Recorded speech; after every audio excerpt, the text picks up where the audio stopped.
Hello guys, welcome back on the lecture series of 12th class macroeconomics. हम unit 3 discuss कर रहे हैं determination of income and unemployment, और हमने part 5 तक डिस्कस कर चुके हैं हम ऑलरेडी। ये पार्ट 6 है जो कि इस यूनिट का लास्ट पार्ट है। उसके बाद यूनिट 3 जो है वो कंप्लीट हो जाएगा।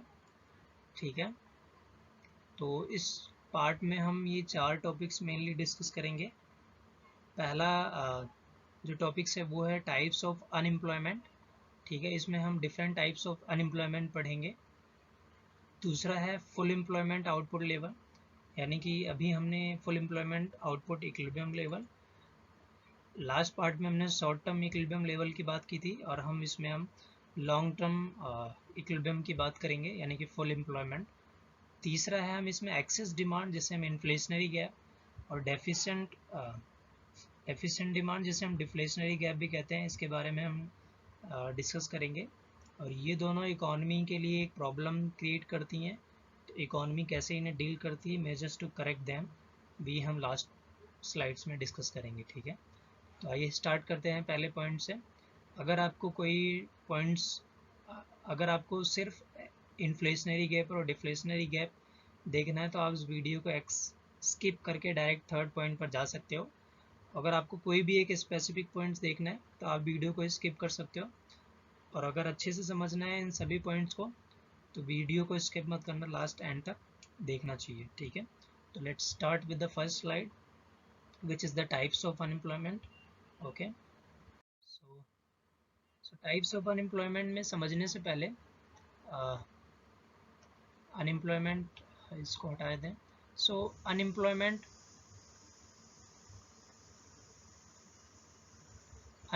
को पहले जान लेते हैं कि अगर अनएम्प्लॉयमेंट होता क्या है। मतलब अगर एक लेमन लैंग्वेज में बोली जाए तो अनएम्प्लॉयमेंट का मतलब होता है कि कोई व्यक्ति जो है वो क्या कर रहा है, उसे जॉब चाहिए और वो जॉब ढूंढ रहा है, वो इकोनॉमी में जो भी रेट चल रहा है वो उस पर काम करने के लिए तैयार है, पर उसे काम नहीं मिल रहा है। तो ऐसी सिचुएशन में वो पर्सन जो होगा वो क्या कहलाएगा, वो अनएम्प्लॉयड कहलाएगा, यानी कि इस सिचुएशन को हम अनएम्प्लॉयमेंट कहते हैं। तो इसे देखते हैं कि the term unemployment refers to the situation where a person actively searches for employment, यानी कि वो जॉब के लिए एक्टिवली जुटा हुआ है, वो मतलब एक तरीके से वो सर्च कर रहा है कि जॉब उसे मिल जाए बस कैसे भी करके, but is unable to find the work, but उसे काम नहीं मिल रहा है। तो ये इसे हम क्या कहेंगे, इसे हम अनएम्प्लॉयमेंट कहेंगे। ठीक है, so there are various types of unemployment. तो पहला हम पढ़ेंगे वॉलेंट्री अनएम्प्लॉयमेंट, जिसे हिंदी में ऐच्छिक बेरोजगारी भी कहते हैं। ठीक है, सो वॉलेंट्री अनएम्प्लॉयमेंट का मतलब यहाँ मैं थोड़ा बता देता हूँ। वॉलेंट्री अनएम्प्लॉयमेंट वो अनएम्प्लॉयमेंट होती है जहाँ पर लोग अपनी इच्छा से काम करना नहीं चाहते हैं, यानी कि उनकी खुद की विश है कि वो अनएम्प्लॉयड रहें, उन्हें काम करना पसंद नहीं है। अब वो कोई भी रीज़न हो सकता है। ठीक है, हो सकता है वो वेज से सेटिस्फाइड ना हो सकता है वो उनकी ज़्यादा एक्सपेक्टेशंस हो फॉर्म को लेकर। ठीक है, इसीलिए वो काम करना ही नहीं चाहते इकोनॉमी में।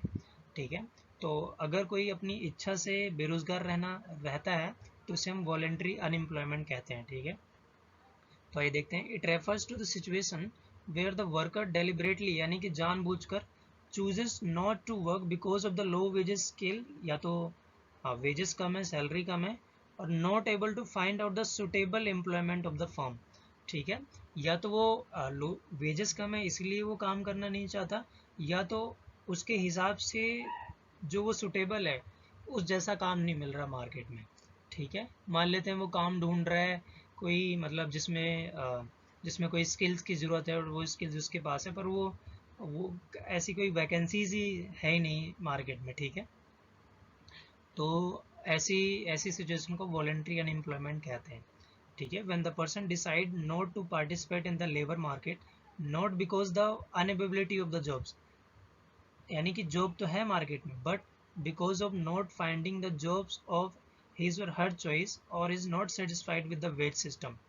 ठीक है, and the voluntary unemployment also gets created when the worker is neither willing to work nor searches for a job as is satisfied with the amount given by the government in the form of unemployment benefits, and the high income tax rates could also be one of the reason behind the worker not choosing to work.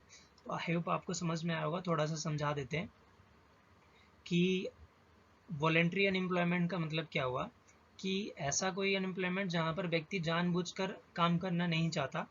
वो reason ये हो सकता है कि उसे salary या wages कम मिल रहे हैं, या ये हो सकता है कि जिस तरीके का काम वो ढूंढ रहा है वो काम उसे मिल नहीं रहा हो। ठीक है, यानी कि जॉब तो अवेलेबल है पर वो जिस तरीके का काम ढूंढ रहा है उस तरीके का काम नहीं मिल रहा है। ठीक है, या फिर वो सेटिस्फाइड नहीं है वे सिस्टम से।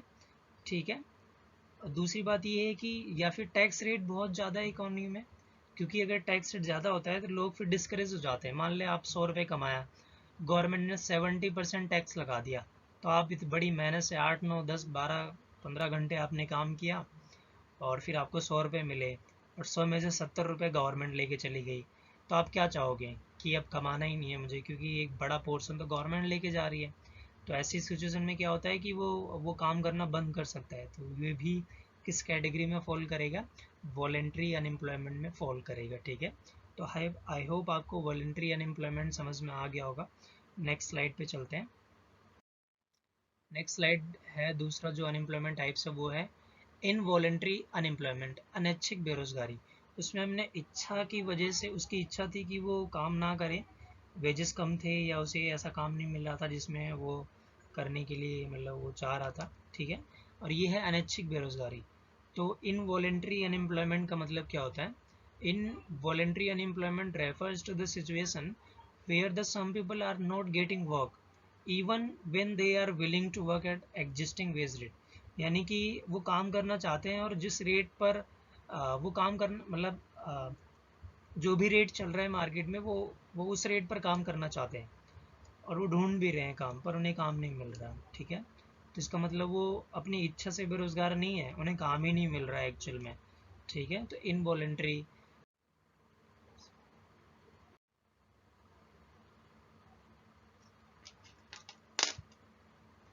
तो फ्रिक्शनल अनएम्प्लॉयमेंट की बात करते हैं। तो frictional unemployment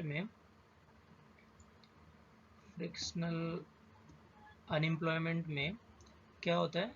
it is the form of unemployment reflecting the gap between someone voluntarily leaving a job or finding another। ठीक है, as such it's sometime called search unemployment, इसे सर्च अनएम्प्लॉयमेंट भी कहा जाता है।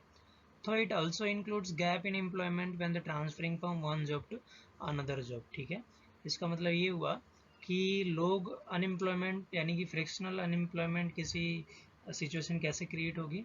इसमें क्या होता है कि फ्रिक्शनल एम्प्लॉयमेंट में क्या होता है कि लोग जो हैं वो better job opportunity find out कर रहे हैं, तो वो स्विच करते हैं एक जॉब से दूसरी जॉब के लिए। तो मान लेते हैं पहले वो ए फर्म में काम कर रहे थे, अब बी फर्म में जाना चाहते हैं क्योंकि यहाँ उन्हें अच्छी जॉब अपॉर्चुनिटी नहीं मिल रही है। ठीक है, सैलरी और वेजेस से वो डिससेटिस्फाइड हैं। ठीक है, या उनकी वर्किंग कंडीशन सही नहीं है। ठीक है, जिसकी वजह से वो ए से बी की तरफ मूव करना चाहते हैं।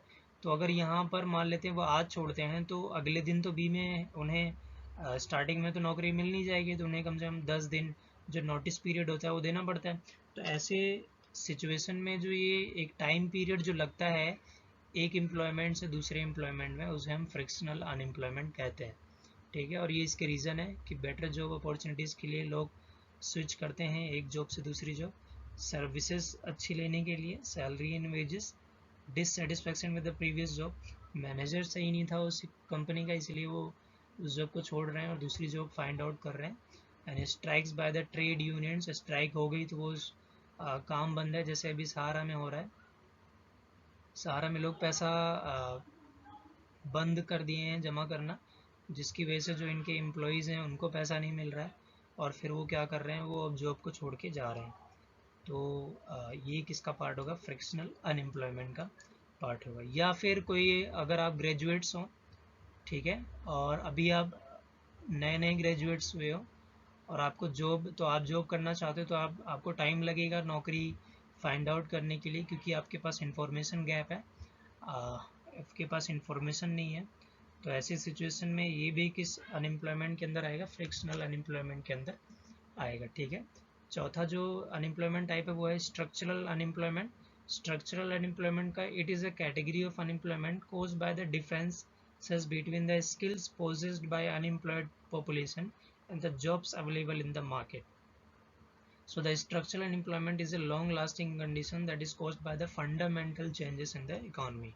ठीक है, तो स्ट्रक्चरल अनएम्प्लॉयमेंट कब होता है? जब स्किल गैप होता है, यानी कि स्किल गैप की वजह से अगर आप बेरोज़गार हो तो वो क्या होता है? स्ट्रक्चरल अनएम्प्लॉयमेंट के अंदर फॉल करता है। लेट सपोज करते हैं कि आपके कॉलेज में कैंपस प्लेसमेंट आई और उस कंपनी ने सिर्फ 2 बंदों को हायर किया। इसका मतलब ये हुआ कि कंपनी को 10 बंदे चाहिए थे पर 2 बंदे ही मिले। इसका मतलब ये हुआ कि 8 बंदे वो ढूंढ रही थी कि जो स्किल्स उन्हें चाहिए वैसे स्टूडेंट्स मिल जाए उन्हें, पर वो स्किल्स जो हैं वो लोगों को मिली ही नहीं। मतलब कॉलेज में किसी ऐसे के पास स्किल्स था ही नहीं। तो जो इंडस्ट्रीज स्किल्स रिक्वायर्ड चाहती हैं कि हमें ऐसे स्किल्स की ज़रूरत है, ऐसे स्किल्स एम्प्लॉय की ज़रूरत है, वैसे स्किल्स कॉलेजेस और जो यूनिवर्सिटीज़ हैं वो प्रोवाइड नहीं कर पाती हैं। तो स्टूडेंट्स के बीच में एक गैप हो जाता है और फिर ये स्किल गैप की वजह से उन्हें जॉब मिलने में थोड़ी मुश्किल्स होती है, डिफ़िकल्टीज़ होती हैं। तो ये जब तक अनएम्प्लॉयड ये जो पीरियड है जहाँ पर उन्हें जॉब नहीं मिल जाती स्किल गैप की वजह से, तो वो जो पीरियड होगा वो क्या कहलाएगा? Structural unemployment. या फिर इकोनॉमी में कोई स्ट्रक्चरल चेंजेस आ गए, यानी कि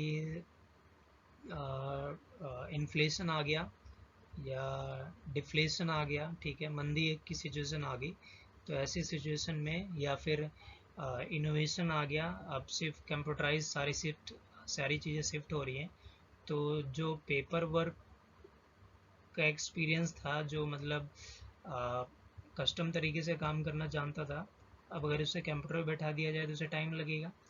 तो ऐसी चीज़ों में जॉब जो है वो क्या होती है? ले ऑफ करना पड़ता है उनको, तो वो क्या होते हैं? अनएम्प्लॉयड हो जाते हैं। तो ये स्ट्रक्चरल अनएम्प्लॉयमेंट का पार्ट है, अगर इकोनॉमी में कुछ स्ट्रक्चरली चेंजेस आ रहे हैं, ठीक है, फंडामेंटली चेंजेस आ रहे हैं। तो नेक्स्ट स्लाइड पे चलते हैं। तो हमने 4 टाइप्स की अनएम्प्लॉयमेंट देखी। पहली हमने जो अनएम्प्लॉयमेंट्स देखी टाइप्स की, वो थी वॉलंटरी अनएम्प्लॉयमेंट, वॉलंटरी अपनी इच्छा से काम नहीं करना चाह रहा। दूसरा है इनवॉलंटरी अनएम्प्लॉयमेंट, इनवॉलंटरी काम तो करना चाह रहा है पर उसे काम नहीं मिल रहा। फिर हमने देखा फ्रिक्शनल अनएम्प्लॉयमेंट। फ्रिक्शनल एम्प्लॉयमेंट का मतलब तब होता है जब एक बंदा दूसरे अच्छी जो अपॉर्चुनिटी के लिए एक जॉब से स्विच करता है दूसरी जॉब पे, ठीक है, या आप अभी अभी ग्रेजुएट्स हुए हो, आपको नौकरी की ज़रूरत है पर आपके पास इतनी इनफ इंफॉर्मेशन नहीं है कि जॉब कहाँ निकली है कहाँ नहीं निकली है, या आप पैसे खर्च नहीं कर सकते, ठीक है, तो ये फ्रिक्शनल एम्प्लॉयमेंट का पार्ट है। और फिर जो लास्ट था वो था स्ट्रक्चरल अनएम्प्लॉयमेंट। स्ट्रक्चरल एम्प्लॉयमेंट का मतलब होता है जब इकोनॉमी में फंडामेंटली चेंजेस आते हैं। मान लेते हैं इकोनॉमी जो है वो शिफ्ट हो रही है अब टेक्नोलॉजी की तरफ, ठीक है, तो अब यहाँ पर जॉब्स जो निकलेंगी वो किससे रिलेटेड होंगी? जिन्हें मशीन लर्निंग्स, आर्टिफिशियल इंटेलिजेंस या डाटा एनालिस्ट, ठीक है, इन सब की ज़रूरत होगी।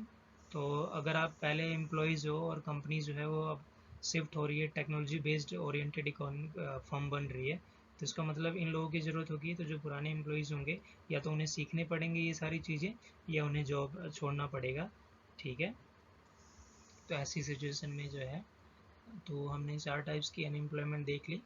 अब हम डिस्कस करते हैं नेक्स्ट टॉपिक्स की तरफ, जो कि है फुल एम्प्लॉयमेंट। अब फुल एम्प्लॉयमेंट नाम से ही कुछ पता चल रहा है आपको। फुल एम्प्लॉयमेंट का मतलब कि सभी को काम मिला हुआ है, सभी लोग जो हैं वो सभी लोग जॉब मिल चुकी है, कोई भी जो है बेरोज़गार नहीं है, ठीक है। तो देखते हैं कि क्या ये जो मीनिंग कह रहा है फुल एम्प्लॉयमेंट इटसेल्फ, जो मीनिंग कह रहा है क्या वो सच है या नहीं है। तो आइए चलते हैं। So the full employment refers to the situation in which the people who are willing to work at existing wages are able to get job readily and quickly move from one job to another if she wishes। यानी कि full employment ऐसी situation होती है जहाँ पर कोई बंदा जो है अगर काम करना चाह रहा है जो भी रेट चल रहा है मार्केट में और उसे काम मिल जा रहा है, तो ऐसी सिचुएशन अगर है इकोनॉमी में तो वो फुल एम्प्लॉयमेंट लेवल की सिचुएशन माना जाता है, ठीक है। सो केन्स के अकॉर्डिंग क्या है कि a situation of a full employment is said to be exist if there is a no involuntary unemployment. तो जहाँ पर इनवॉलेंट्री अनएम्प्लॉयमेंट होगी ही नहीं, जीरो होगी, ऐसी सिचुएशन में इकोनॉमी फुल एम्प्लॉयमेंट ऑपरेट करती है, ठीक है। One of the main aims of the government policy is maintenance of the full employment, यानी कि कोई भी गवर्नमेंट का जो ऑब्जेक्टिव होता है वो ये होता है कि इकोनॉमी को फुल एम्प्लॉयमेंट लेवल तक जाया जाए। जो भी पॉलिसीज़ बनाई जाती हैं वो एक बेंचमार्क डिसाइड करती हैं, और जो बेंचमार्क होता है वो फुल एम्प्लॉयमेंट लेवल तक पहुंचाना होता है, ठीक है। तो फुल एम्प्लॉयमेंट लेवल वैसे रियलिटी में एक आइडियल सिचुएशन होती है, जहाँ तक जाना एक तरीके से एक नेक्स्ट टू इम्पॉसिबल टाइप का होता है, ठीक है, क्योंकि कुछ ना कुछ रिसोर्सेज वेस्ट होते ही हैं, बेरोजगारी हमेशा रहती है इकोनॉमी में, ठीक है। नेक्स्ट पॉइंट जो है, इट मे बी अपेरेंटली सीम, यानी कि ऐसा लग रहा है फुल एम्प्लॉयमेंट वर्ड को देखकर, that the full employment refers to the situation in which there is a zero unemployment, यानी कि बेरोजगारी है ही नहीं कहीं पर, सभी को काम मिला हुआ है। तो क्या ऐसा सच में होता है? बट इन प्रैक्टिस, रियलिटी में क्या होता है, we never come across a situation in which there is a zero unemployment. तो हम ऐसी सिचुएशन में कभी आ ही नहीं सकते जहाँ पर अनएम्प्लॉयमेंट का जो रेट है वो जीरो हो जाए, ठीक है। यानी कि अनएम्प्लॉयमेंट इकोनॉमी में रहेगी, भले ही इकोनॉमी फुल एम्प्लॉयमेंट लेवल को अचीव कर लेती है, ठीक है। अभी थोड़ा कॉन्ट्राडिक्टरी लग रहा है, आगे में हम इसे समझाते हैं कैसे है ये, ठीक है। तो देखो, फुल एम्प्लॉयमेंट का मतलब होता है कि अभी हमने पढ़ा कि इकोनॉमी में वेरियस टाइप्स अनएम्प्लॉयमेंट होता है, जिसमें हमने इनवॉलेंट्री अनएम्प्लॉयमेंट पढ़ा था। तो यहाँ जो अनएम्प्लॉयमेंट है वो इनवॉलेंट्री अनएम्प्लॉयमेंट को कंसिडर करता है, ठीक है। तो जो अनएम्प्लॉयमेंट है उसका मतलब इनवॉलेंट्री अनएम्प्लॉयमेंट से है, ठीक है। और जो हमने और टाइप्स पढ़े उसको हम इग्नोर करते हैं, सिर्फ यहाँ अनएम्प्लॉयमेंट का मतलब हुआ इनवॉलेंट्री अनएम्प्लॉयमेंट से। अब अगर अनएम्प्लॉयमेंट यानी कि इनवॉलेंट्री अनएम्प्लॉयमेंट अगर जीरो है, यानी कि जो व्यक्ति काम करना चाहता है अगर उसे काम मिल जा रहा है क्विकली और बहुत जल्दी से, तो इकोनॉमी फुल एम्प्लॉयमेंट लेवल माना जाता है, ठीक है। यानी कि इकोनॉमी में ऐसे सभी लोग जो काम करना चाहते हैं उन्हें काम मिल चुका है, ठीक है। एग्जिस्टिंग वेज रेट पर जो काम करना चाहते हैं उन्हें काम मिल गया है। लेट सपोज करते हैं कि इकोनॉमी में 100 लोग हैं, ठीक है, जो काम ढूंढ रहे हैं, जिसमें से 80 लोग ये चाह रहे हैं कि उन्हें कोई भी जो भी वेज रेट चल रही है उन्हें काम मिल जाए, तो वो काम करने के लिए तैयार है, ठीक है। और 20 लोग ऐसे हैं जो चाह रहे हैं कि भाई मैं तो इससे नीचे काम नहीं करूँगा, अगर इतना अमाउंट मिलेगा तभी काम करूँगा, इससे नीचे काम नहीं करूँगा, ठीक है।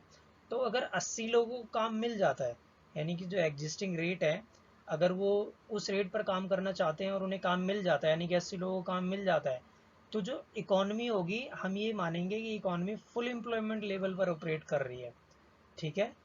इस 20 लोग अभी भी बेरोजगार है, ये हमेशा याद रखना, 20 लोग अभी भी बेरोजगार हैं, पर हम किसको कंसिडर कर रहे हैं, हम सिर्फ इनवॉलेंट्री अनएम्प्लॉयमेंट को कंसिडर कर रहे हैं, ठीक है। इनवॉलेंट्री अनएम्प्लॉयमेंट का मतलब क्या हुआ कि जहां पर लोग एग्जिस्टिंग रेट पर काम करना चाहते हैं और उन्हें काम मिल जा रहा है, इकोनॉमी काम उन्हें दे रही है।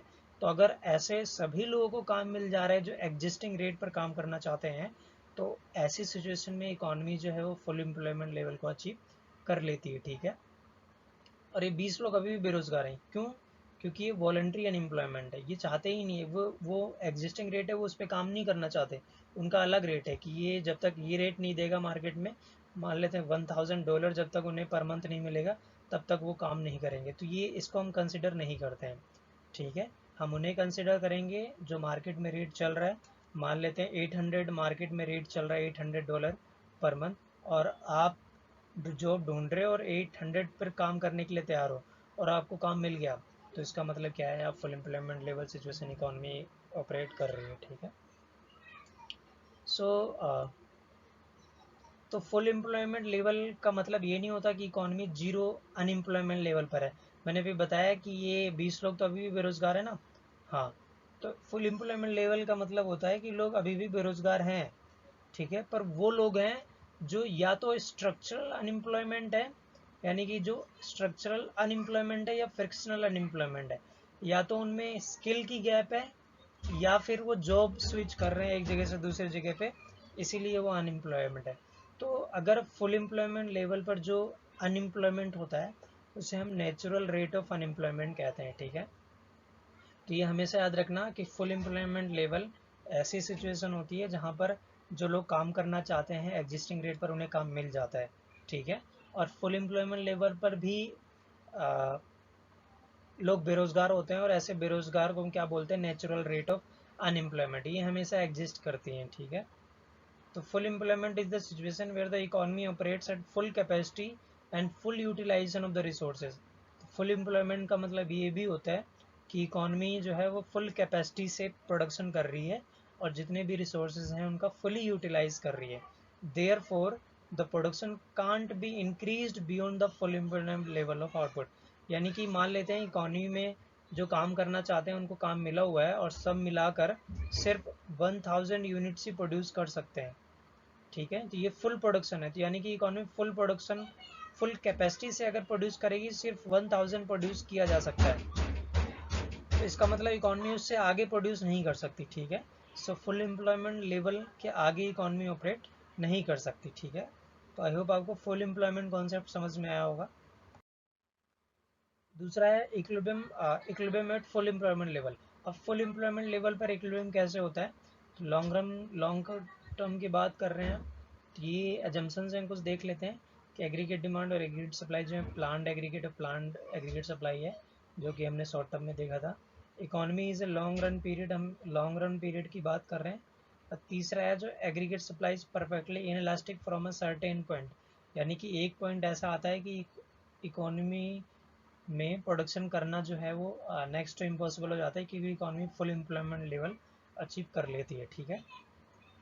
एक एग्जांपल से समझते हैं। लेट सपोज करते हैं कि अगर इकोनॉमी फुल एम्प्लॉयमेंट लेवल पर है, यानी कि लोग जो लोग काम करना चाहते हैं उन्हें काम मिला हुआ है, उन सभी लोग अगर मिलकर काम करते हैं सिर्फ 1000 यूनिट ही प्रोड्यूस कर सकते हैं, ठीक है। तो ये जो 1000 यूनिट होगा प्रोडक्शन होगा, ये 1000 यूनिट क्या एग्रीगेट सप्लाई है, और ये एग्रीगेट सप्लाई किस लेवल पर है, फुल एम्प्लॉयमेंट लेवल पर। क्योंकि इकोनॉमी में लोग 100 लोग काम करना चाह रहे थे और उन्हें 100 काम मिल गया, तो इकोनॉमी फुल एम्प्लॉयमेंट लेवल पर आ चुकी है। और इकोनॉमी अगर इन सभी लेबर्स रिसोर्सेज टेक्नोलॉजी इन सभी का यूज़ करती है तो वो सिर्फ 1000 यूनिट ही प्रोड्यूस कर सकती है, इससे ज़्यादा प्रोडक्शन नहीं कर सकती। तो 1000 जो होगा वो क्या होगा, मेरा एग्रीगेट सप्लाई होगा एट फुल एम्प्लॉयमेंट लेवल। अब ये देखते हैं कि एग्रीगेट डिमांड कितनी है। अगर लोग डिमांड भी अगर लोग डिमांड भी 1000 यूनिट्स की कर रहे हैं, तो इसका मतलब इकोनॉमी में जो इक्विलिब्रियम होगा वो फुल एम्प्लॉयमेंट लेवल इक्विलिब्रियम होगा, ठीक है। तो आइए इसे समझते हैं एक बार दोबारा से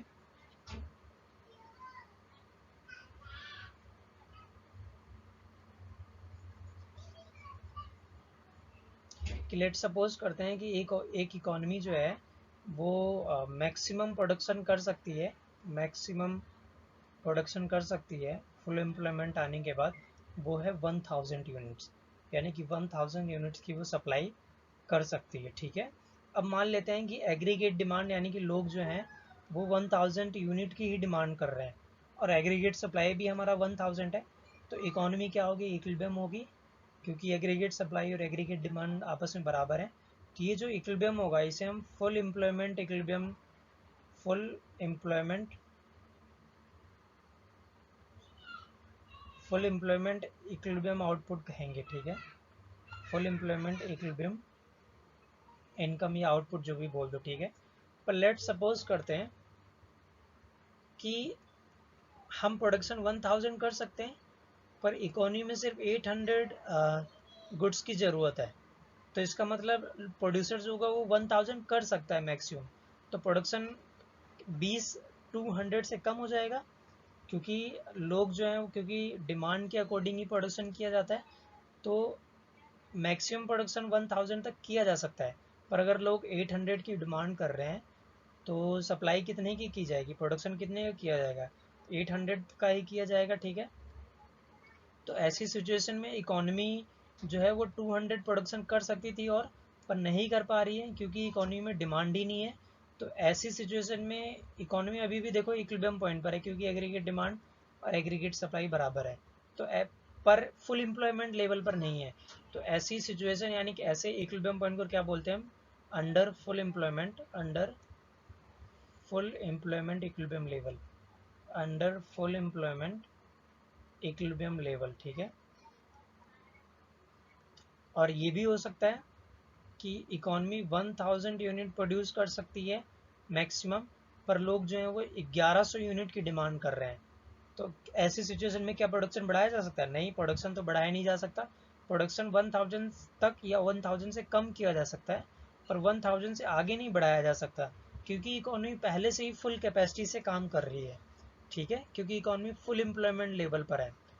तो यहाँ पर क्या होता है, ये जो सिचुएशन होगी इसे हम ओवर फुल एम्प्लॉयमेंट लेवल बोलते हैं, ओवर फुल एम्प्लॉयमेंट कंडीशन। ठीक है, तो आइए हम डिटेल में इसे डिस्कस करते हैं ग्राफिकल प्रेजेंटेशन से। तो ये फुल एम्प्लॉयमेंट इक्विलिब्रियम लेवल है। यहाँ पर आपको सब कुछ क्लियर हो जाएगा अगर लास्ट स्लाइड में आपको डाउट था। तो देखो ये कर्व है, ये एग्रीगेट डिमांड वाई एक्सिस पर लिया है और ये आउटपुट लिया है, यानी कि इनकम ली है हमने। ये एग्रीगेट सप्लाई कर्व है जो कि वाई से भी डिनोट होता है, और ये एग्रीगेट डिमांड कर्व है, C+I है। अब मान लेते हैं कि इकोनॉमी जो है वो कितना आउटपुट प्रोड्यूस कर सकती है, 1000 प्रोड्यूस कर सकती है। ठीक है, ये मैक्सिमम अमाउंट है जो इकोनॉमी सभी रिसोर्सेज का यूज़ करके प्रोडक्शन कर सकती है, 1000। ठीक है, और अगर एग्रीगेट डिमांड भी इसी के बराबर हो जाए, कट हो मतलब इंटरसेक्ट करें आपस में, तो ये जो इक्विलिब्रियम होगा ये क्या होगा, equilibrium at full employment level. ठीक है, सो पहला पॉइंट देखते हैं कि एक्स एक्सिस और वाई एक्सिस पर हमने एग्रीगेट डिमांड और आउटपुट को लिया है। एग्रीगेट डिमांड और एग्रीगेट सप्लाई जो है आपस में बराबर है at point which is full employment equilibrium point. ठीक है, सो हेयर एग्रीगेट डिमांड जो है एक्चुअल और aggregate demand needed for full employment level क्या है, आपस में बराबर है। अब देखो हमने बताया था कि प्लांट इन्वेस्टमेंट ही एग्रीगेट डिमांड हम कंसिडर कर रहे हैं। तो यहाँ देखो इकोनॉमी 1000 तक प्रोड्यूस कर सकती है और लोग जो हैं वो डिमांड भी 1000 कर रहे हैं, तो इसका मतलब एक्चुअल में इकोनॉमी 1000 प्रोड्यूस करेगी इनकी डिमांड को पूरा करने के लिए। ठीक है, इसीलिए जो एक्चुअल है और जो प्लांट है वो आपस में क्या है, बराबर है। ठीक है, पर अगर क्या हो कि इकोनॉमी तो 1000 प्रोड्यूस कर सकती है पर डिमांड 1000 ना हो, यानी कि इकोनॉमी जो है वो ई पॉइंट यानी कि फुल एम्प्लॉयमेंट लेवल पर ना हो, तो ऐसी सिचुएशन में दो केसेस अराइजेस होते हैं। तो what if the aggregate demand actual does not equal to the aggregate needed for the full employment level. अब देखो मान लेते हैं actual does not equal to, यानी कि मान लेते हैं एग्रीगेट डिमांड एक्चुअल जो है, लोग एक्चुअल जो डिमांड कर रहे हैं वो 700 है, पर फुल एम्प्लॉयमेंट लेवल तक अगर हमें पहुंचना है तो हमें कितने की ज़रूरत है, 1000 की ज़रूरत है, 1000 की। तो ये आपस में बराबर नहीं है। ठीक है, या ये सपोज करते हैं कि एग्रीगेट डिमांड जो एक्चुअल है वो 1100 है, पर एग्रीगेट डिमांड हमें कितनी चाहिए फुल एम्प्लॉयमेंट लेवल तक जाने के लिए, 1000 है। तो मान लो अगर ये 1000 से कम है एग्रीगेट डिमांड, ये 1000 से ज़्यादा है, तो दो सिचुएशन अराइजेस होती है। पहली ये केस 1 और केस 2। पहला केस ये है जब एक्चुअल एग्रीगेट डिमांड जो है वो कम है aggregate demand needed for the full employment level, यानी कि 1000 से कम एग्रीगेट डिमांड है। और दूसरा केस क्या है कि एग्रीगेट डिमांड एक्चुअल ज़्यादा है एग्रीगेट सप्लाई से, एग्रीगेट डिमांड से, जो कि फुल एम्प्लॉयमेंट लेवल तक नीडेड है। ठीक है, तो आइए समझते हैं। तो देखते हैं पहला केस जो है जहाँ पर एग्रीगेट डिमांड एक्चुअल जो है वो लेस देन है aggregate demand needed for the full employment level. अब देखो यहाँ कुछ इम्पोर्टेंट थिंग्स है डिस्कस करना चाहता हूँ। तो देखो हमें पता है कि इकोनॉमी 1000 गुड्स प्रोड्यूस कर सकती है इकोनॉमी में, ये एक मैक्सिमम प्रोडक्शन है जो कोई भी इकोनॉमी प्रोड्यूस कर सकती है अगर वो सभी रिसोर्सेज का यूज़ करे तो। ठीक है, 1000 प्रोडक्शन किया जा सकता है। ठीक है, अगर ये एग्रीगेट सप्लाई है, ठीक है, फुल एम्प्लॉयमेंट लेवल पर। अब मान लेते हैं कि एग्रीगेट डिमांड कितने नीडेड है फुल एम्प्लॉयमेंट पहुंचने के लिए, तो ये जो नीडेड है फॉर फुल एम्प्लॉयमेंट लेवल वो कितनी है, 1000 है। पर मान लेते हैं एक्चुअल जो लोग डिमांड कर रहे हैं वो लेस देन है, यानी कि 1000 से कम है, मान लेते हैं 700 है। तब ऐसी सिचुएशन में क्या होगा, अगर एग्रीगेट डिमांड एक्चुअल जो है वो aggregate demand needed for the full employment level से कम है, तो ऐसी सिचुएशन में क्या होगा वो हम इस स्लाइड में डिस्कस कर रहे हैं। ठीक है, सो देखो ये डायग्राम है। तो देखो एग्रीगेट डिमांड अगर फुल एम्प्लॉयमेंट लेवल तक जाना है तो एग्रीगेट डिमांड ये होनी चाहिए। ठीक है, क्योंकि ये एग्रीगेट सप्लाई है, जहाँ पर मैक्सिमम प्रोडक्शन सिर्फ इतना किया जा सकता है, YF वाला। तो एग्रीगेट डिमांड ये वाला होना चाहिए फुल एम्प्लॉयमेंट लेवल तक पहुँचने के लिए। पर एक्चुअल में हमारी एग्रीगेट डिमांड क्या है, ये है, ठीक है, ये एक्चुअल वाली है और ये नीडेड है। तो अब बताओ यहाँ इक्विलिब्रियम कहाँ हो रहा है, EU पर हो रहा है। तो aggregate demand full employment level जो है वो ज़्यादा है एक्चुअल से, तो इसका मतलब यहाँ इक्विलिब्रियम हो रहा है, पर ये अंडर फुल एम्प्लॉयमेंट लेवल के नीचे हो रहा है, ठीक है। यानी कि इसको, इस सिचुएशन को क्या बोलते हैं हम, under full employment equilibrium level, ठीक है। तो देखते हैं, here the economy is an under full employment equilibrium level because the aggregate actual demand is less than the aggregate required for the full employment level, and this brings the slowdown in the economy, and the gap between the actual demand and actual aggregate supply is called the deflationary gap and the deficient demand. अब देखो ये slow down कैसे लाएगा कि economy 1000 produce कर सकती है पर लोग सिर्फ 700 ही डिमांड कर रहे हैं, तो प्रोडक्शन कितने का होगा, 700 ही होगा। तो ये जो 300 और प्रोडक्शन किया जा सकता है, तो ऐसे 300 जो प्रोडक्शन कर सकता है जो रिसोर्स का यूज़ करके, तो इसका मतलब ये नहीं हो रहा है प्रोडक्शन। और जब ये नहीं हो रहा है तो इसका मतलब कुछ लोग बेरोजगार हो जाएंगे, क्योंकि फुल एम्प्लॉयमेंट लेवल पर जो काम करना चाहते हैं वो उन्हें काम मिला हुआ है, पर फुल एम्प्लॉयमेंट लेवल पर इकॉनमी ऑपरेट नहीं कर रही क्योंकि डिमांड कम है। तो सिर्फ 700 प्रोड्यूस कर रही है जो कि 1000 प्रोड्यूस कर सकती है। तो ऐसी सिचुएशन में जो 300 प्रोडक्शन नहीं किया जा रहा है, जिसकी वजह से लोग जो हैं बेरोजगार हैं, जिसकी वजह से economy slow down situation face कर रही है। तो इसीलिए ये जो गैप है, जो एक्चुअल और जितना हमें चाहिए, ये जो गैप है, इसको हम क्या बोलते हैं, डिफ्लेशनरी गैप बोलते हैं, ठीक है, डिफ्लेशनरी गैप। डिफ्लेशनरी गैप बोल दो या डेफिशिएंट डिमांड बोल दो, क्योंकि यहाँ डिमांड जो है हमारी कम है फुल एम्प्लॉयमेंट लेवल, यानी कि जितना एग्रीगेट डिमांड की ज़रूरत होती है फुल एम्प्लॉयमेंट लेवल तक पहुंचने के लिए, अगर एग्रीगेट डिमांड उससे कम है तो इनके बीच में जो गैप है वो डिफ्लेशनरी गैप कहलाता है, ठीक है। सो इसके रीज़न क्या हो सकते हैं कि एग्रीगेट डिमांड 700 है, सॉरी 700 है 1000 की जगह, तो ये हो सकता है कि लोग कंजम्पशन कम कर रहे हो या इन्वेस्टमेंट कम कर रहे हो, ठीक है, जिसकी वजह से एग्रीगेट डिमांड 1000 ना होने की वजह से 700 है, ठीक है। या ये भी हो सकता है कि गवर्नमेंट ने अपनी स्पेंडिंग कम कर दी हो या टैक्स को बढ़ा दिया हो, ठीक है, जिसकी वजह से लोग कम डिमांड कर रहे हैं, या एक्सपोर्ट कम हुआ हो या इंक्रीज जो है इम्पोर्ट बढ़ गया हो, ठीक है। तो ऐसी सिचुएशन में क्या होता है कि एग्रीगेट डिमांड जो होती है वो कम होना स्टार्ट हो जाती है, ठीक है। और सॉल्यूशन क्या होता है, तो देखो सॉल्यूशन क्या होगा, इकोनॉमी क्या चाहती है कि फुल एम्प्लॉयमेंट लेवल अचीव किया जाए। फुल एम्प्लॉयमेंट तब होगा जब एग्रीगेट डिमांड 1000 तक पहुंचेगी, पर अभी एग्रीगेट डिमांड 700 है। तो इकोनॉमी अपने पॉलिसी मेजर्स का यूज़ करके क्या चाहेगी कि एग्रीगेट डिमांड को 700 से बढ़ाकर 1000 तक कर दिया जाए, यानी कि एग्रीगेट डिमांड को इंक्रीज़ किया जाए। तो एग्रीगेट डिमांड को इंक्रीज़ करेंगे, इनका इसका सोल्यूशन हम डिटेल में डिस्कस करेंगे लेटर स्लाइड्स में, ठीक है। तो आपको पहला केस समझ में आ गया होगा, दूसरा केस डिस्कस करते हैं। दूसरा केस ये है कि एग्रीगेट डिमांड एक्चुअल वाली ग्रेटर देन है aggregate demand needed for the full employment level. तो देखो ये फुल एम्प्लॉयमेंट लेवल वाला इक्विलिब्रियम है, तो एग्रीगेट डिमांड इतनी होनी चाहिए पर एक्चुअल में एग्रीगेट डिमांड कर्व इतना है।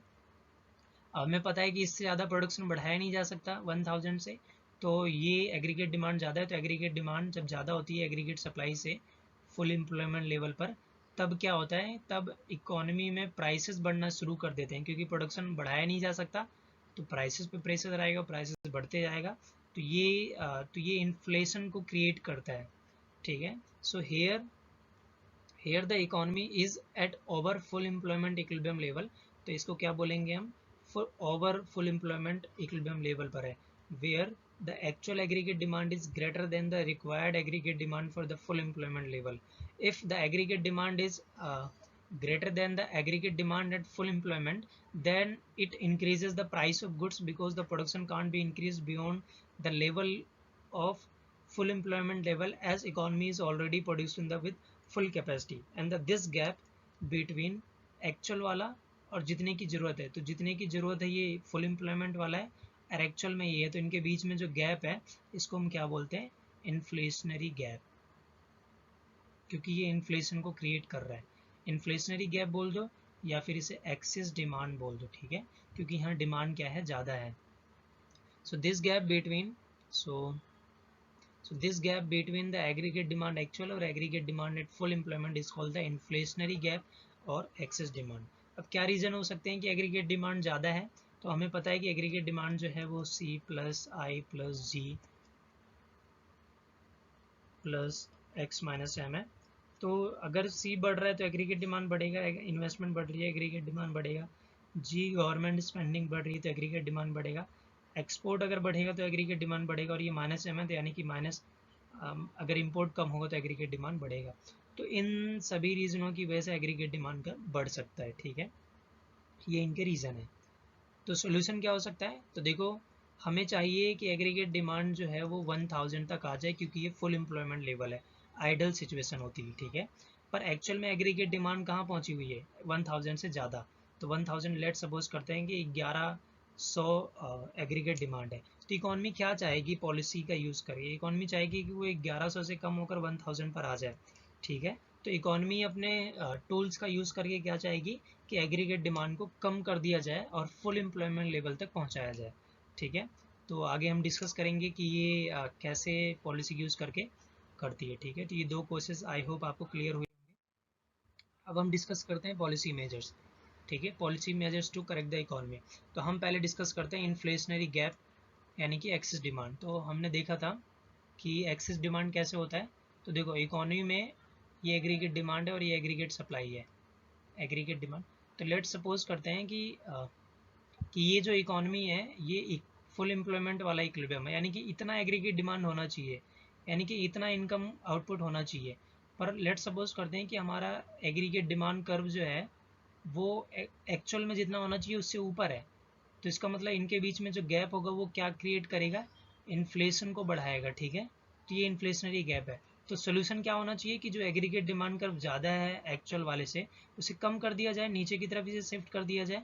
तो वो नीचे की तरफ शिफ्ट कैसे होगा, तो पहला रीज़न है कि हम गवर्नमेंट स्पेंडिंग को ही कम कर दें। गवर्नमेंट स्पेंडिंग कब होगी, अगर हम गवर्नमेंट स्पेंडिंग को यानी कि जी को कम कर देते हैं, तो in inflationary gap the actual aggregate demand is more than what is required for the full employment level. Therefore to correct the excess demand the government spending should be decreased. As a result of reducing the government spending, aggregate demand will decline and inflationary gap will reduce and the economy again reaches at full employment equilibrium level। और economy क्या होगी, अपने आप नीचे economy पर आ जाएगी। तो यहाँ देखो ये ऑटोमेटिकली मार्केट द्वारा नहीं आ रहा, यहाँ गवर्नमेंट इंटरवीन कर रही है। तो लॉन्ग टर्म में गवर्नमेंट को इंटरवेंशन की ज़रूरत होती है, शॉर्ट टर्म में इकॉनमी अपने आप इक्विलिब्रियम पॉइंट पर पहुँच जाती है, ठीक है। सो एग्रीगेट डिमांड, देखो एग्रीगेट डिमांड कर्व बढ़ेगा या घटेगा ये इन फैक्टर पर डिपेंड करता है, इन फैक्टर पर। अभी हमने पढ़ा कि जी को, तो ये इससे पॉजिटिवली रिलेटेड है। तो अगर जी को बढ़ाया जाएगा तो एग्रीगेट डिमांड बढ़ेगी, और जी को घटाया जाएगा तो एग्रीगेट डिमांड कब होगी। तो यहाँ एग्रीगेट डिमांड को नीचे लाने के लिए, फुल एम्प्लॉयमेंट लेवल तक पहुँचाने के लिए एग्रीगेट डिमांड को क्या, गवर्नमेंट स्पेंडिंग को क्या कम कर देना चाहिए, ठीक है। दूसरा है इंक्रीज इन टैक्सेस। अगर टैक्सेस को बढ़ा दिया जाए तो क्या इससे एग्रीगेट डिमांड कम हो जाएगी। Let's see. So to reduce the aggregate demand, rise in taxes will reduce their purchasing power as they will pay more amount as tax and left with less amount to spend. यानी कि अगर वो tax ज़्यादा payment करेंगे तो उनके पास खर्च करने के लिए कम पैसे बचेंगे एंड फिर वो डिमांड कम करेंगे। So this will decrease the aggregate demand and the problem is solve, ठीक है। तो तीसरा है डिक्रीज इन मनी सप्लाई। अब मनी सप्लाई कम करने से कैसे एग्रीगेट डिमांड कम होगी वो देखते हैं। So the central bank controls the money supply using its monetary tools such as the CRR। ये बैंकिंग वाले चैप्टर हमने पढ़ रखा था डिटेल में। SLR, repo rate, bank rate, reverse repo rate and open market operation, और भी कई क्वालिटेटिव फैक्टर्स थे, ठीक है। So the required changes in the tools lead to decrease in money supply, यानी कि अगर मनी सप्लाई को कम कर दिया जाता है विच इंक्रीजेज द इंटरेस्ट रेट, क्योंकि मनी सप्लाई कम हो जाएगी इकोनॉमी में और डिमांड, यानी कि सिंपल सी बात है, अगर सप्लाई कम हो जाएगी इकोनॉमी में तो इसका मतलब डिमांड ज़्यादा है, तो प्राइसेस क्या होते हैं, बढ़ने लग जाते हैं। और इंटरेस्ट रेट क्या होता है, मनी का प्राइस होता है, तो इंटरेस्ट रेट क्या होगा, बढ़ना स्टार्ट कर देगा। और as we know that the interest rate is the cost of borrowing will increase the demand for borrowing and decline the investment, ठीक है। सो द कॉन्सिक्वेंटली जब इन्वेस्टमेंट डिक्लाइन होगी तो एग्रीगेट डिमांड अपने आप फॉल करेगा और ये दोबारा इक्विलिब्रियम पॉइंट पर आ जाएंगे, ठीक है। तो ये 3 सॉल्यूशंस हैं एक्सेस डिमांड या इन्फ्लेशनरी गैप को कम करने के लिए, ठीक है। और भी सॉल्यूशंस हैं पर मेनली ये 3 हैं, ठीक है। नेक्स्ट स्लाइड चलते हैं डिफ्लेशनरी गैप को कम करने के लिए। सो देखो डिफ्लेशनरी गैप क्या होगा। डिफ्लेशनरी गैप में ये इनकम लेवल है, ये एग्रीगेट सप्लाई कर्व है, एग्रीगेट सप्लाई। लेट सपोज करते हैं कि फुल एम्प्लॉयमेंट लेवल पर एग्रीगेट डिमांड इतना होना चाहिए, ठीक है। ये फुल एम्प्लॉयमेंट लेवल पर है इक्विलिब्रियम पॉइंट पर। एक्चुअल में देखा जो हमने तो एग्रीगेट डिमांड लेवल इतना है, ये अंडर फुल एम्प्लॉयमेंट लेवल है, इतना है। तो हमें क्या ज़रूरत है इकोनॉमी में सिचुएशन लाने की, वो बढ़ाने की। तो एग्रीगेट डिमांड क्या करेंगे, हम बढ़ा देंगे। वो कैसे बढ़ाएंगे, इन 3 रीजन की वजह से, ठीक है। यानी कि गवर्नमेंट और सेंट्रल बैंक जो है वो क्या करती है, एग्रीगेट डिमांड को अंडर फुल एम्प्लॉयमेंट लेवल से फुल एम्प्लॉयमेंट लेवल तक पहुंचाती है। तो यहाँ एग्रीगेट डिमांड हमें बढ़ाने की ज़रूरत है। तो एग्रीगेट डिमांड कैसे बढ़ेगा, इंक्रीज इन गवर्नमेंट स्पेंडिंग। तो अगर जी को बढ़ा दिया जाए तो एग्रीगेट डिमांड बढ़ जाएगा, ठीक है। सो इसको देखते हैं। So in deflationary gap or deficient demand, actual AD is less than what is required for full employment level. Therefore, to correct the deficient demand, government spending should be increased. As a result of increasing government spending, aggregate demand will rise and deflationary gap. और हमें पता है जो इनके बीच में gap होता है वो डिफ्लेशनरी होता है, क्योंकि इकोनॉमी फुल एम्प्लॉयमेंट लेवल तक 1000 प्रोड्यूस कर सकती है पर इकोनॉमी 700 ही प्रोड्यूस कर रही है। तो जो 300 और प्रोडक्शन किया जा सकता था वो नहीं हो पा रहा है। तो इसका मतलब लोग अभी भी अनएम्प्लॉयड हैं, ठीक है। क्योंकि अगर सभी लोग फुल एम्प्लॉयमेंट लेवल तक होता तो 300 और प्रोड्यूस होता, पर 700 डिमांड है इसलिए इकॉनमी 700 प्रोड्यूस कर रही है, तो 300 प्रोडक्शन नहीं हो पा रहा है, जिसकी वजह से इकॉनमी स्लो डाउन फेस कर रही है, यानी कि deflationary gap. So as a result of increasing, और अगर हम एग्रीगेट स्पेंडिंग को बढ़ाते हैं तो एग्रीगेट डिमांड बढ़ जाएगा, जिसकी वजह से डिफ्लेशनरी गैप जो है ये एग्रीगेट डिमांड शिफ्ट करेगा धीरे धीरे, और फिर ये एक ऐसा पॉइंट आएगा जहाँ पर एग्रीगेट डिमांड जो है वो फुल एम्प्लॉयमेंट लेवल के बराबर हो जाएगा, ठीक है। दूसरा है कट द टैक्सेस। क्या टैक्सेस कम होने की वजह से, यानी कि अगर हम टैक्सेस को कम करते हैं तो कैसे एग्रीगेट डिमांड बढ़ जाएगा, तो आइए देखते हैं। So to increase the aggregate demand, cutting the taxes will increase their purchasing power. हाँ, क्योंकि अगर टैक्स कम हो जाएगा तो इसका मतलब आपके पास ज़्यादा पैसा बचेगा खर्च करने के लिए, तो आप डिमांड ज़्यादा करोगे। आप डिमांड ज़्यादा करोगे, कंजम्पशन ज़्यादा करोगे, तो एग्रीगेट डिमांड बढ़ेगी, ठीक है। So taxes will increase their purchasing power as they will less amount as the tax and left with a more amount to spend. This will increase the aggregate demand and the problem is solved, ठीक है। और third point क्या है, increase in money supply. यहाँ money supply को increase किया जा रहा है, ठीक है, वहाँ डिक्रीज किया जा रहा था। So that central bank controls the money supply using its monetary tools, ये सारे टूल्स हैं। And required changes in tools leads to rise in money supply. तब यहाँ पर टूल्स में चेंजेस करके इकॉनमी क्या चाहेगी, सेंट्रल बैंक की मनी सप्लाई को बढ़ाया जाए। जब मनी सप्लाई बढ़ेगा तो इंटरेस्ट रेट क्या हो जाएगा, कम हो जाएगा। और जब इंटरेस्ट रेट कम होगा तो कॉस्ट ऑफ बोरोइंग, देखो इंटरेस्ट रेट, देखो सॉरी,